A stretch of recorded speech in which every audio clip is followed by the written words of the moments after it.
Olá pessoal, sejam bem-vindos a mais um vídeo aqui no canal. Mais uma vez com meu amigo Bruno Massal.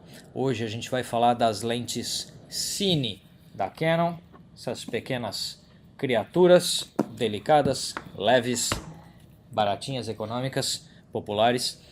E entrando um pouco para que elas servem, o que diferencia uma lente Cine de uma lente fotográfica, entre outros fatores. Massal, a gente já conversou algumas vezes sobre vários aspectos diferenciais das lentes Cine em relação a uma lente fotográfica, mas para efeito da galera que está assistindo, o que você me diria que são as principais mudanças de uma lente fotográfica para uma lente Cine? O que muda? Bom, com o advento, né, da 5D Mark II, em meados de 2008, o pessoal começou a produzir vídeo usando equipamentos fotográficos, né? Isso é aquela conversa que você já, todo mundo tá cansado de saber. E com o advento também do cinema digital, algumas câmeras começaram a baixar o preço, né? Hoje a gente tem câmeras de cinema como a CC Mark II que são na categoria de preço de uma DSLR. E você começa a ter muito público que continua utilizando lentes fotográficas numa câmera de cinema. Ou seja, é um público que trabalha majoritariamente com vídeo, porém usa lentes para still. E a principal mudança de uma lente feita para cinema e uma lente feita para fotografia, né, é justamente a categoria que ela se enquadra. Uma é feita para vídeo, para uma imagem em movimento, e a outra é feita para imagem estática. Ok. Então, a gente sabe que a tecnologia anda, a Canon mesmo, ela, em termos de óticos, o pessoal vive reclamando de equipamentos da Canon e tal, mas ninguém reclama das lentes, então isso a gente não pode falar. Isso é verdade. Isso a gente não pode falar. Em expertise ótica, a Canon é uma das líderes do mercado e a gente testa tecnologias, né, justamente para facilitar esse tipo de produção. Com o lançamento da linha Cine, da Canon, né, de câmera cinema, nós também vimos a necessidade de lançarmos lentes para acompanhar esse mercado. E a primeira lente a ser lançada na época foi justamente o jogo de cinema zooms. Delicada. São lentes que são maiores, né, o pessoal pode ver. E a ideia era justamente ter uma opção wide angle, que seria essa aqui, essa nossa angular. Por incrível que pareça, é uma 14,660. E a gente tem como contraparte uma outra lente que a gente não está aqui no escritório hoje, que é a 30-300. Ok. A 30-300 é uma lente relativamente conhecida pelo pessoal, porque é uma lente que ela é mais barata do que a Angenu 24-290. Tá. E o pessoal gosta dela pelo range, né, e tudo, porque ela é um pouquinho mais tele, apesar de não ser tão angular. E a 14,660 acaba preenchendo esse gap, né, entre as duas. Lembrando que a gente está falando de 14,5, para quem, do ponto de vista fotográfico, a gente está falando de uma cobertura de um sensor Super 35, que é parecido em tamanho com o APS-C, não com o full frame fotográfico. Exatamente. Né? Então esses 14,5 a gente vai estar numa equivalência de quanto, assim, para um comprimento de full frame fotográfico? Se fosse considerar 22, 24, talvez? Por aí, mais ou menos por aí. Okay. O que já é uma grande angular já respeitável. Exatamente. Se para pensar. Exatamente.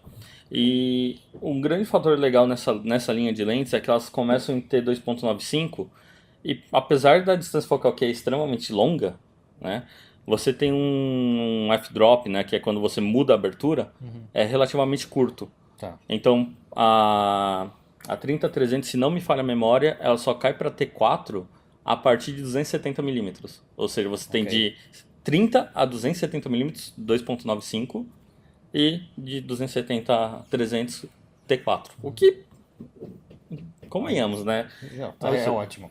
E aqui, no caso da 14,660, o T-drop dela, na verdade, não existe. Tá. É apenas só na 30-300. Essa aqui ela é T2.95 por toda a extensão de 14,660. Okay. Lembrando, para quem não está familiarizado, essa escala T, a gente está falando T2.95, T4, e fotógrafo está acostumado com F2.8, F4, assim por diante. A escala F é uma escala geométrica, é só um cálculo geométrico do diâmetro do diafragma. enquanto que a escala T é a escala de transmissão de luz. Então ela tem sobre a escala F, se você calcula a real transmissão de luz daquela lente naquele determinado F, você chega na escala T. Então é uma, vamos dizer assim, uma grandeza de precisão maior, né, no valor de luz. Então 2.9, e sempre que f2.8 pode ser 2.9, pode ser Exatamente. 2.7 em transmissão de luz, e as pessoas não sabem isso. Às vezes muita gente não repara, você tem lá aquela 70-200 2.8, 24-70 2.8, abertura em tese fixa, mas há uma diferença entre a posição grande angular e a posição TL dela de quantidade de luz, que pode ser frações, são pequenas essas variações, mas se você ficar olhando com atenção teu fotômetro, de repente você vê ele caindo lá 1/3 de ponto de luz, algo assim, que é quando você pega essas pequenas diferenças. Ela não deixa de ser f2.8, mas a transmissão dela cai um pouco quando a gente dá zoom.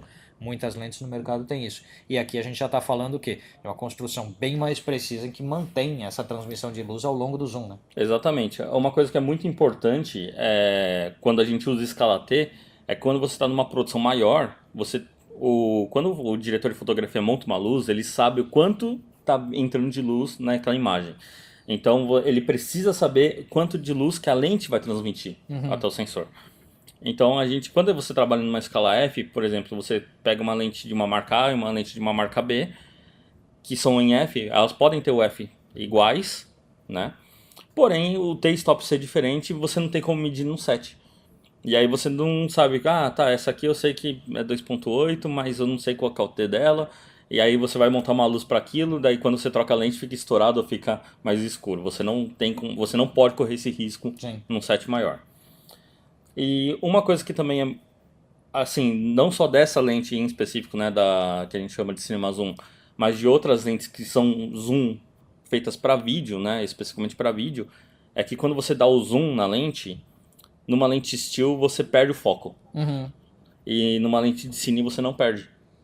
Então você, por exemplo, você vai lá, você dá o zoom, você foca o assunto, você volta, você pode ir e voltar quantas vezes você quiser que o foco vai estar no mesmo ponto. Tá. Isso é uma coisa que com uma lente fotográfica você não tem. Você acaba tendo que confiar no autofoco, que ele vai corrigindo, mas você acaba pode ter pequenos desvios esquisitos durante o movimento de zoom, né? Exatamente, e isso é um ponto que é muito importante citar, porque é inerente da construção da lente. Como a lente fotográfica foi feita para imagens estáticas, não tem problema algum você fazer o foco, fazer a foto, aí você dá o zoom, faz o foco de novo, não tem problema algum. No vídeo isso tem que ser contínuo. E como a construção da lente é diferente, isso não é possível numa lente fotográfica.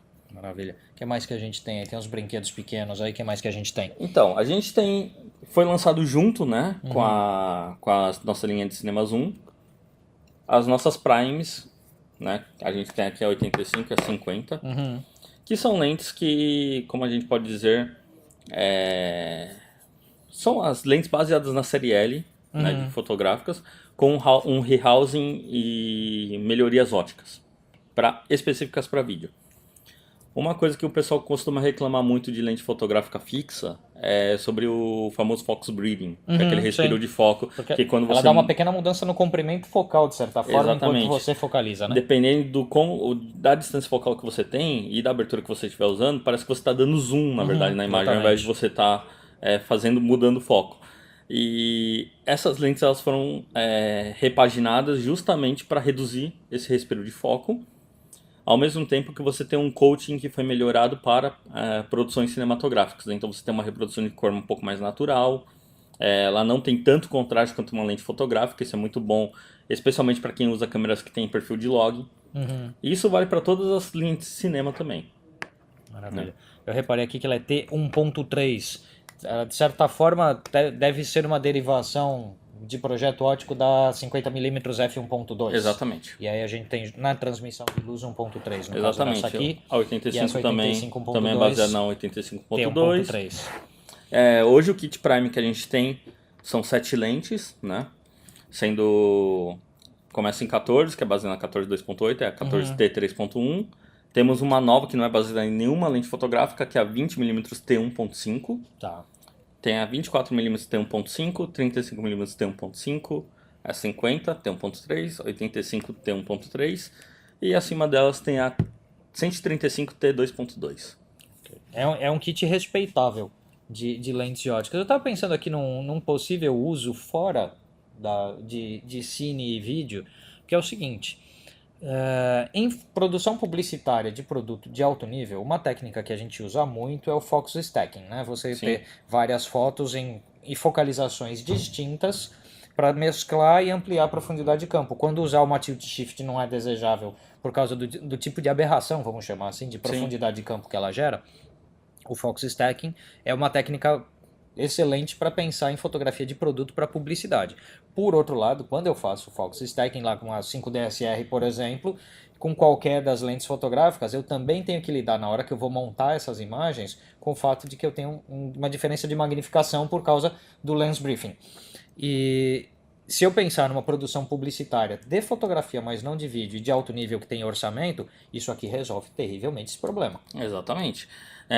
Isso inclusive é um ponto muito importante porque tem um fotógrafo de moda da Nova Zelândia que ele usa essas lentes para fazer fotos de catálogos e ele usa na 5DS. Ok. Então ele usa isso aqui numa aplicação fotográfica porque as lentes primes elas foram as primeiras no mercado, a da Canon, a cobrir o sensor full frame. Tá. Então, antes mesmo de todo ter essa questão de câmeras de cinema com sensor full frame, a Canon já estava pensando em um Ok. projeto para ser usado com lentes full frame, mesmo que a maioria das câmeras fossem Super 35. E diz uma coisa, esteticamente, por exemplo, os diafragmas são outros em relação Sim, às lentes fotográficas? Porque aí eu estou pensando o seguinte, para um uso fotográfico, eu vou... Porque eu estou vendo que o diafragma aqui é totalmente circular, né? E então eu vou obter um desfoque diferente do que eu exatamente. obtenho com a lente fotográfica. Exatamente. A íris dessa lente, das lentes prime, são de 11 lâminas, então é um contra 9 lâminas das lentes fotográficas. Apesar de ser um número ímpar ainda, ela tem mais lâminas, então o desfoque, né, o bokeh, acaba sendo mais arredondado. Tá. Então, para você que é fotógrafo e faz vídeo, mas não estamos falando de produzir cinema, televisão e tal, há uma utilidade para lente cine em termos fotográficos. Eu já pensei numa ideia que eu vou usar provavelmente. Vamos conversar mais a respeito de locação dessas lentes, porque muita gente não vai ter o orçamento justificável Para de ter essas ter lentes. essas lentes, porque Exatamente. vai precisar trabalho de publicidade de altíssimo nível, eu vou ter 2, 3, 4 no ano, a maioria são trabalhos de orçamento mais baixo. Então eu não justifico comprar uma dessa. Mas a gente tem um mercado de locação forte, aqui, pelo menos aqui em São Paulo. Sim, inclusive esse Kit Prime, né, originalmente a 20mm foi lançado esse ano, então ainda não tem em todas as locadoras, mas o Kit Prime com as 6 lentes padrões, né, que são da 14 a 135, com exceção da 20, você encontra em várias locadoras, como a Monster Cam, você encontra na HDV Lock, que é parceiro do Sim. seu canal, você vai ter também na locadora de equipamentos, então tem uma série de locadoras que tem o Kit Prime. Eu te perguntar uma coisa, a gente está acostumado com a realidade de São Paulo. Eu vou toda hora lá na HDV Lock, se eu preciso de algum equipamento, bacana. Você tem conhecimento de como isso é fora de São Paulo? As locadoras que a gente conhece que tem essas lentes, né? Na verdade, elas alugam pela mesma faixa de preço das Compact Prime das Zeiss. Então gira em torno de R$ 250 a diária por lente. Tá. Então a gente tá falando de um kit completo, né? Com as 6 lentes, né? Na faixa de R$ 1.500 a diária. Ok. Então se você considerar que, por exemplo, se você quiser alugar uma C300 Mark II hoje, você vai pagar 1.200 numa diária, o preço da lente não tá tão fora. Por um Realmente. conjunto de lentes, né? Realmente. E isso a gente vai encontrar aí, acho que principais capitais brasileiras a gente encontra, né? Sim, Como... tem no Rio de Janeiro também, a Vison é uma locadora que tem. E não só essa lente, na Vison ela tem também outras lentes que a gente vai mostrar aqui daqui a pouco. Legal. E outras locadoras também têm essas lentes, né? Sim, então a gente pode bater isso e Boa. dá para atender. O mercado, pelo menos Rio, São Paulo, a gente está bem coberto nesse ponto.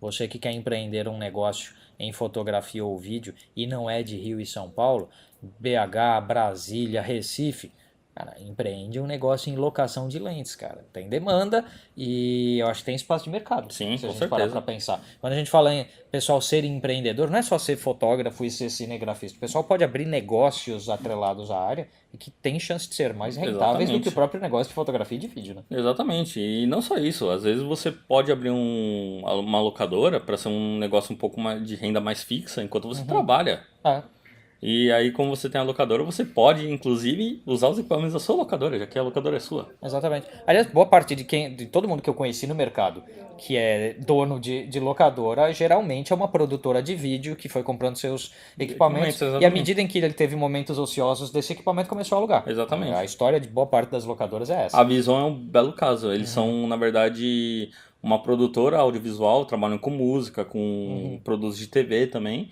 E aí, quando eles não estão utilizando, eles alugam, né? Maravilha. Vamos seguir no barco. O que mais que a gente tem aqui? Então, passo aqui.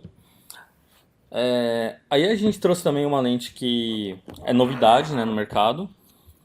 E ela, você já utilizou, que a gente tem aqui, Essa né, da aqui? nossa linha Compact Servo. Qual que é a ideia dela? Essa é uma lente que a gente chama de conceito híbrido. Então ela tem as tecnologias de lente de cinema, de vídeo e de fotografia. Isso é uma coisa muito interessante, porque você tem, dentro de uma lente só, você tem tecnologias inerentes de lentes fotográficas, como autofoco e estabilização de imagem. Você tem controle servo, que é inerente de lentes de televisão, né, Sim. de vídeo. E você tem todo o look de uma lente fotográfica, de cinematográfica. Com estabilizador de imagem, inclusive, né? Exatamente. Então, para quem quer ter digamos, quer rodar com uma câmera de cinema alguma coisa que tem um visual mais vídeo, você consegue fazer com essa lente porque você tem toda a questão de zoom in, zoom out. A ideia dela é ser uma lente realmente compacta. Vocês podem ver aqui na mão do Armando. Ela não é uma lente grande, você consegue utilizar na mão com uma câmera de cinema, Sim, e nem é, tranquilamente. diria que nem é pesada. Não é pesada, é bem bacana. Você utilizou no review da C200, se eu não me Isso. engano, né? Inclusive, tá aqui no canal. Quem não viu, câmera da linha Cine da Canon, a EOS C200, tem o review aqui no canal. Vou pôr aquela etiquetinha em algum lugar ou tá na descrição do vídeo. E foi exatamente com essa lente. E a gente tem duas lentes, né, nesse range, a 1880, que é a nossa angular, né, por assim podemos dizer, e temos a 70-200. Uma coisa que é muito importante frisar é que, não sei se vocês repararam, né, mas a gente falou de comprimento focal das séries, todas as lentes ela tem um overlap de pelo menos 10 milímetros. Então aqui a gente vai de 18 a 80 e a outra vai de 70 a 200. Na 14,560, aí tem a 30-300. E a gente tem uma outra série, mais duas séries de zooms que também tem esse overlap, que é justamente caso você tenha uma produção que você use as duas lentes, você consiga encaixar a imagem caso você entre Tá? do zoom de uma você tem a câmera. emenda perfeita de uma para outra, né? Exatamente. Que é uma coisa que às vezes não acontece com uma câmera com lentes fotográficas. Verdade. Vai acontecer um degrauzinho lá. Exatamente. Tipo, a 2470-28, não necessariamente o 70 dela bate com a 70-218. Exatamente. Né? E deixa eu te perguntar uma coisa. É uma curiosidade que surgiu agora, considerando que aqui a gente está falando de uma lente com autofoco, com Sim. estabilização de imagem. A C200 é uma câmera de cinema, mas que tem autofoco. C300 também, Sim. C100 Mark II. Toda a linha Cine hoje daqui não tem autofoco, não tem? Como é que. Aí é opinativo mesmo. Como é que você vê a ideia? Porque lentes de cinema, historicamente, e câmeras de cinema, historicamente, são câmeras manuais. Como é que você vê a entrada de equipamentos que utilizam uma tecnologia como a da Canon, que o Dual Pixel é sensacional para foco, inclusive pelo touchscreen, e se a gente tende a algum dia decair o uso de lentes de foco manual em produções audiovisuais em detrimento desse tipo de tecnologia que facilita pra caramba, como Dual Pixel e lentes com autofoco. Qual a tua opinião nisso aí? Não, eu acho que na verdade existe espaço para os dois tipos de lente, né? Até porque assim, imagina, por exemplo, a 14,660, 30-300, que são lentes grandes, se elas tivessem um range muito grande sobre, que tem um range muito grande e ainda tivesse autofoco. Imagina qual que seria o tamanho dessa lente, o motor que teria que ter dentro e o preço que isso ia custar. Verdade. Então eu acho que em determinadas lentes não existe essa possibilidade, então elas vão acabar coexistindo. Fora que a gente tem muitos acessórios hoje para precisão de foco, como follow focus, que são alguns são até wireless, então você tem como fazer a setagem muito intuitiva, né, num set de filmagem. O autofoco também tem espaço, né, nesse sentido. Por exemplo, hoje a gente tem uma série de acessórios que o pessoal utiliza para gravação, especialmente com câmera em movimento. Então você tem glide cams, você tem estabilizadores eletrônicos, que são os famosos gimbals. Sim. Você tem grua, tem drone. Querendo ou não, existem drones, por exemplo, o Matrix 600 da DJI, que são 6 hélices, que conseguem levantar C200. E com o sensor Super 35, uma lente com um drone lá em cima, você não vai ter como fazer o foco manual. Então é nessas situações que o autofoco funciona. Certo. E uma lente que tem um controle de servo e tal, para você ter uma imagem mais vídeo e tal, com um sensor Super 35 que é maior, você tem toda a facilidade de você ter esse autofoco que vai te ajudar muito na produção, na pós-produção. Isso, inclusive, vai facilitar você garantir que a imagem em 4K vai estar em foco. Que hoje a maior parte do problema é o pessoal falar, eu gravo em 4K. Beleza, daí você vai ver, tá lá fora de foco. Especialmente usando aberturas amplas. Exatamente. E em 4K vai acabar ficando mais perceptível. Quando a gente fala, a gente até brinca, né, às vezes falando, foto fora de foco vai pro Instagram. Mas é justamente por conta disso. Você tem uma resolução menor e aí você vê lá, beleza, passa. E tudo bem, no vídeo isso também acontece. Se você tá com um vídeo em 720, se estiver fora de foco, passa. Agora, se estiver em 4K, não vai passar. você tá vendo na telinha do celular o vídeo, um monte de besteira vai passar. Exatamente. Agora, é aquela história, põe na tela do cinema. Exatamente. A gente tem um exemplo muito bom, que é... Eu esqueci o nome do filme, ganhou Oscar e tudo, mas tem... Acho que foi Birdman, que tem inúmeras cenas que estão fora de foco. Porque os caras rodaram com a câmera da IMAX, que é 70mm e tudo. E obviamente vai sair fora de foco. A profundidade de campo é mínima, né? Mas assim, é um negócio que, por exemplo, não passou. Assim, tipo, não é que acaba em detrimento do filme em si, vai acabar atrapalhando, mas é um negócio que acaba acontecendo. E infelizmente não existe autofoco na IMAX, na câmera IMAX, então a gente não pode falar mais. Aí quando a gente tá falando de outras câmeras, tem outros fabricantes, por exemplo, a 1880 e a 70-200, né, nossas compact servo, elas têm bocal EF apenas, e elas são 100% compatíveis com a EVA 1 da Panasonic, por exemplo. Então se você fala assim, eu não quero usar a câmera da Canon, tem câmeras que tem bocal EF, e você pode usar ela com 100% de compatibilidade. E as outras, se a gente pensar o restante da linha, você pode ter elas em bocal PL, né? As primes em si, elas também são apenas em bocal EF, né, nativo, porém tem uma empresa nos Estados Unidos, a Duclos, que eles fazem a conversão para PL. Então se você quiser ter ela em PL, tem como ter. A 1880 e a 70-200, como elas têm muita comunicação entre corpo e lente, não tem como ser PL. Aí por causa, sei lá, uma produtora que tem lá já nos equipamentos dela, uma Red, uma Arri ou qualquer coisa, pode fazer esse serviço na lente e passar. Fora que o bocal EF hoje é tão estabelecido que até os fabricantes de câmera hoje em dia consideram utilizar esse bocal. A Red, quando começou, ela existia com dois bocais, que eram o EF e o PL. E aí depois eles adicionaram o Nikon F também. Mas até a Arri hoje, se você quiser ter uma Alexa Mini com bocal F, você pode ter. Então existe a possibilidade. E deixa eu te perguntar uma outra coisa. Como é que vocês aqui na Canon veem a entrada? Recentemente a gente viu a Sigma lançando linha derivada da linha arte deles, os modelos Cine, e modelos ainda mais baratos como Rokinon Cine. Você já usou alguma dessas? Você tem uma opinião a respeito? Eu, antes de entrar na Canon, venho do background justamente de produção, né, de trabalhar como assistente de fotógrafo, assistente de direção de fotografia, operador de câmera, essas coisas. E a gente acaba usando porque diversas produções, diversos volumes, né, em si. É o equipamento que locaram e tá lá. Especificamente sobre a Rokinon Samyang, né, barra Samyang. Que é a mesma. Eles começaram errando, né, porque a primeira linha série Cine deles tinha as engrenagens todas em locais diferentes. Isso, quem acompanhou quando eles começaram a lançar, era um negócio que era completamente maluco. Verdade, Era tudo um lugar diferente. Então, você não conseguia regular um follow focus ou nada com elas? Na verdade, não fazia no menor sentido aquela lente ser chamada de Cine, porque era exatamente a mesma lente fotográfica, só que com as engrenagenzinhas para você colocar um follow focus direto nela, Só que as engrenagens estavam em locais diferentes, então se você trocasse a lente, você tinha que perder tempo reajustando tudo. Pois é. Aí eles lançaram uma segunda série de lentes Cine, de baixo custo, né, que a gente chama, que a gente acho que consegue comprar um kit completo com 7 lentes, 6 ou 7 lentes por $3.000. E o negócio é ruim. Assim, eu não gosto É de mal falar, feito, né? mas a construção é ruim, a qualidade de imagem é ruim. Não é um negócio... Ok, você tá pagando um negócio muito barato e pelo preço você não pode esperar grande coisa. É tipo aquelas as lentes fotográficas que a Yongnuo lançou, que você fala, beleza, são lentes honestas pelo preço. Vale mais ou menos o que custa e pronto. Exatamente. Aí quando chega num ponto que você vai usar numa produção maior, você tem tanto problema de aberração cromática, tanto problema de contraste, tanto problema de inconsistência de cor de lente para lente, porque o processo não é feito uniformemente, Sim.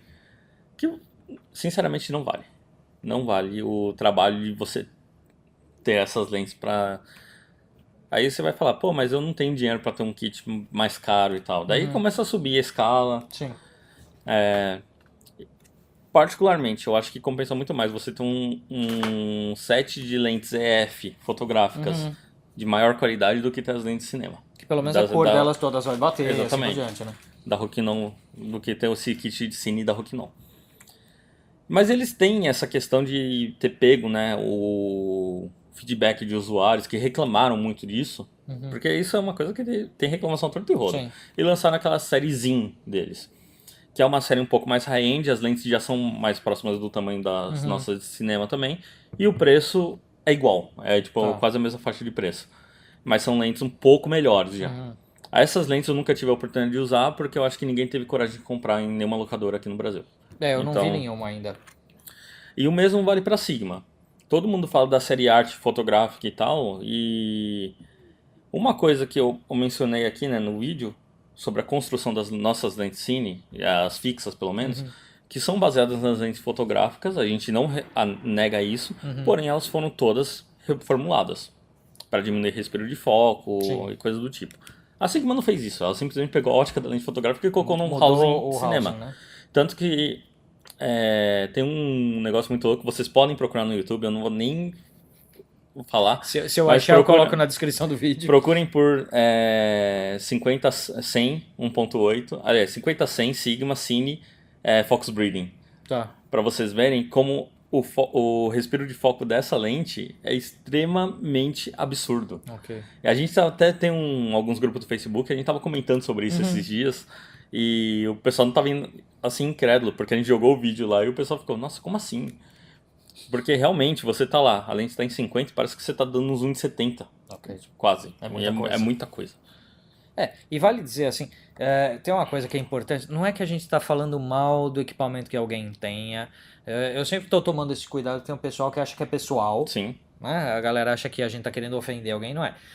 O ponto é assim, tudo em termos de equipamentos de tecnologia e principalmente tecnologia ótica, dinheiro faz diferença, não adianta. E não adianta a gente achar que assim, olha, custa igual para Canon fazer uma lente do que para Sigma fazer uma lente e a Canon só resolve lucrar o dobro vendendo mais caro. Não é assim que funciona. Tem mais horas de máquina, tem mais horas de engenheiros trabalhando, tem mais horas de polimento de vidro, de não sei o que. Tem mais trabalho envolvido. É assim que a Sigma consegue oferecer um produto num preço melhor.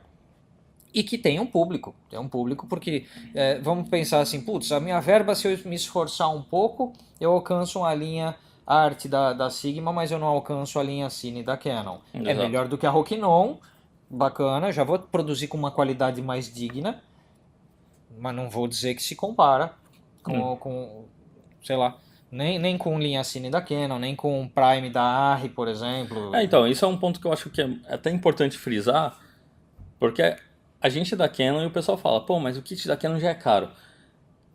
O kit completo de Prime hoje com 6 lentes, né? Não o kit completo, mas 100 a 20, ele custa $24.000. $24.000 é o preço de uma Master Prime. É verdade. Da Zeiss. Então, se a gente for falar sobre tecnologia, é óbvio que a Master Prime é melhor, mas aí você tem que considerar se o budget daquela produção vai caber aquele tipo de lente. Se a gente está falando de alguma coisa, por exemplo, videoclipes, bandas independentes, que tem um valor assim, Vamos botar em valores que eu acho que fica mais fácil. Você pega um job de 15 mil reais, cabe. Vai rodar um clipe por 2 dias, cabe você alugar as lentes. Sim. Entendeu? É que o pessoal, aqui no Brasil, o pessoal tem muito essa questão de querer enxugar custo e entregar o máximo possível. É que, ok, não é errado, mas ao mesmo tempo não funciona desse jeito no mercado. E você acaba às vezes triplicando o teu tempo de edição para ficar corrigindo um monte de discrepância de cor. Só em Exatamente. finalização de cor você acaba gastando o dobro do tempo porque você tem aquele Exatamente. monte de diferencinha. Exatamente. Eu já cheguei a ver set de filmagem que o cara tava usando uma câmera da Sony, uma câmera fotográfica da Sony, uma câmera de vídeo da Panasonic e uma câmera de cinema da Canon.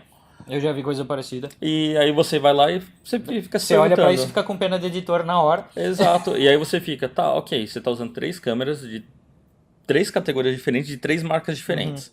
Beleza. Por quê? Ah, porque um emprestou uma, o outro tem a outra aqui, daí essa aqui é minha. Beleza. Como vai ficar na pós? E aí na hora de chegar na pós, pós a gente dá um jeito. Dá um jeito. Aí fica mais caro na pós e o pessoal reclama que não fechou orçamento. Ou joga aquele preset que amassa as cores todas num padrão e... Pois é. E aí acaba atrapalhando todo o workflow. Mas é basicamente esse o... A gente até saiu um pouco do fato das lentes, mas acaba sendo importante também frisar porque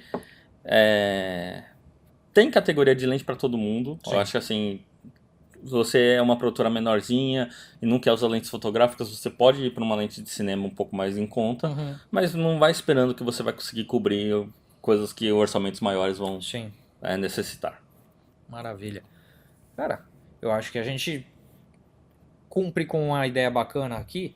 Eu tenho uma coisa que eu gosto muito nesse canal, que é que os vídeos agreguem uma instrução, um potencial educativo para quem nunca viu uma lente cine, para quem não sabe para que público se destina, que o pessoal olha a lista de preço e pensa, nossa, é caro. Né?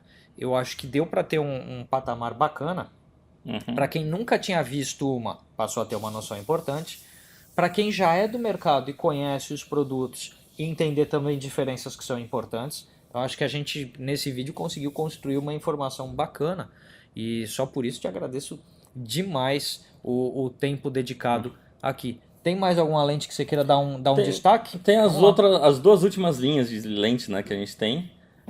Partindo um pouco do que a gente estava puxando da 1880, né, que é uma lente que tem servo também. A gente tem a Cine Servo.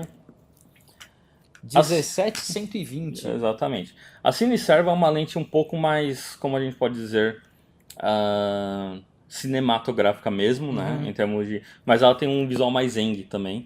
É verdade. Vocês podem ver que ela se assemelha muito a uma lente broadcast. E a ideia dela foi justamente para quem quer fazer transmissão ou produtos televisivos em Super 35. E essa lente aqui ela é disponível em 2 bocais, né? EF e PL. E quando você está com ela no bocal PL, você pode alimentar o servo dela através de uma bateria. De um cabo você alimenta pelo NDTEP, por exemplo, para você ter o controle de servo bonitinho. Quando a gente coloca ela na C700, por exemplo, você consegue alimentar através do bocal EF. Já direto, então você não precisa dessa comunicação toda maluca de bateria no servo em si. Uma pergunta, você falou em colocar na C700, então ela cobre full frame? Não, essa aqui não. Ela então trabalha na C700? A C700 regular, que é a Super 35. Tá. Mas a gente tem um case recente, que muita gente comentou, que foi o Domingão do Faustão, sendo rodado com F55, né? E eles estão usando... Essa é uma das lentes que eles usam para ombro. Porque eles estão usando Fujinon, né, nos tripés, e essa aqui foi a que eles escolheram para ombro. Então quando vocês verem os operadores com as câmeras e ver a linha vermelha que tem, essa lente. Essa lente aqui. Ok. E armando essa lente aqui, né, é a famosa 50.000, que também é uma Cine Servo, e que é a única no mundo, obviamente não dá pra usar na mão, mas é uma lente única no mundo porque ela tem 20 vezes de zoom, que cobre Super 35 e ainda tem um teleconversor interno. Então é uma lente que... Assim, para documentário de vida selvagem é o que há, né? 50.000. Exatamente. A gente tem casos muito grandes por National Geographic, BBC, que trabalham com esse tipo de lente para esse tipo de... E 1000mm, se a gente considerar que a gente está falando de Super 35, a gente já está falando de 1500, mais ou menos, de equivalência para o full frame. E ainda tem o teleconversor, que pode ir até mais longe. Dá pra fazer uma brincadeira aí, né? Dá pra fazer uma Exatamente. brincadeira. E por fim, eu queria mostrar aqui, né? Essa aqui é uma das minhas séries preferidas de lente. Eu não sou um cara muito de lente zoom, mas essa lente aqui eu sou completamente apaixonado por ela. 30-105. Essa aqui é a 30-105, é o que a gente chama de... Essa série é chamada de Compact Zoom, porque elas são zoom menores. A ideia dela é ser que a 30-300 e a 14.060 Tá. são, só que num pacote menor, que você consegue, né, utilizar até na mão, se for o caso. E essa aqui é a 30-105, a gente tem a irmã dela que é a 15.5-47. Ambas são T2.8, só que elas são T2.8 por toda extensão. E não é f2.8, é T2.8. Provavelmente, se fossem lentes fotográficas, seria f2.6, 2.5, alguma Mais coisa ou por aí menos pra assim. chegar nesse T, né? Exatamente. E vocês podem ver o tamanho dela, ela é pequenininha, Você vê o peso? ela não é tão pesada também. Não, não é mesmo. Para o que é, para a construção que é. Lógico que é pesada se você comparar, sei lá, com a 24-70-2.8 de foto. Exato. Mas não é muito mais pesado que isso. Mais Tem- ou menos no que é uma 70-200-2.8. Também são lentes com duas possibilidades de bocal, né? Tem bocal PL e bocal F para ela. E são parfocais, então se você fizer zoom durante a filmagem você não vai ter problema. E eu gosto muito dessas lentes justamente pela questão de run and gun, né, que a gente chama. Então é o tipo de lente que você consegue colocar numa C200, numa C300 Mark II, numa Red. Você consegue colocar numa F55, uma FS7. Você consegue colocar praticamente qualquer câmera. Consegue colocar praticamente em qualquer câmera e simplesmente ir para o campo gravar. Maravilha. E para documentário, se você tiver as duas, né? Ou mesmo um curto independente, um filme um pouco mais com low budget, você consegue ter as duas e você tem um overlap considerável de 17mm entre a 15.047 e a 30-105. Então você tem aqui cobrindo desde angular até praticamente tele, num pacote compacto e bem interessante, assim. É uma das minhas lentes preferidas de cinema daqui. Legal. Maravilha. Sensacional. Vou querer testar todas, se for possível. É possível. Eu só preciso agendar, porque as lentes ficam indo e voltando, Sim, claro. né, e tal. Mas é uma coisa que, inclusive, eu deixo aberto o convite. Se você quiser usar as lentes de cinema, só falar, a gente dá um jeito. Pô, maravilha. Faremos isso. Com certeza. Beleza? Era isso. Meu, brigadíssimo, tá? Obrigado mesmo por toda a explicação. Acho que foi muito didático para todo mundo. E eu acho que vai ser o vídeo mais longo deste canal. Provavelmente. A gente A vai gente tá ficar considerando, com acho que 50 minutos mais ou menos. a gente tá considerando aí, eu acho que uns 3 vídeos já de 20 minutos cada. Então, Mas eu acho que com isso a gente passou uma informação muito bacana para o pessoal. Então, obrigado demais. Lembrando, sigam Bruno Massal no Instagram. Notícias variadas da Canon sempre nos stories dele no Instagram. Acompanhem por lá. e agora a gente tem uma novidade, que a gente tem um Instagram da Canon de Cinema Brasil, Opa, que chama @CanonCineProBR. maravilha. Então, Canon Cine Pro BR, vocês podem seguir lá. Quem Vai me estar na segue, descrição do vídeo o link também. quem me segue no Instagram provavelmente já deve ter visto eu repostando alguma coisa, falando lá. E quem já gravou coisa com lente de cinema, câmera de cinema da Canon e quiser, manda as fotos que a gente publica lá também. Boa. Feito. Mandarei das minhas produções também. Pode mandar. Beleza, meu velho? Muito obrigado. Eu que agradeço, Armando, pelo espaço aqui também. Estamos aí. A gente se vê, pessoal. Links para as empresas parceiras deste canal na descrição do vídeo. E a gente se vê por aí. Até mais. Valeu, galera.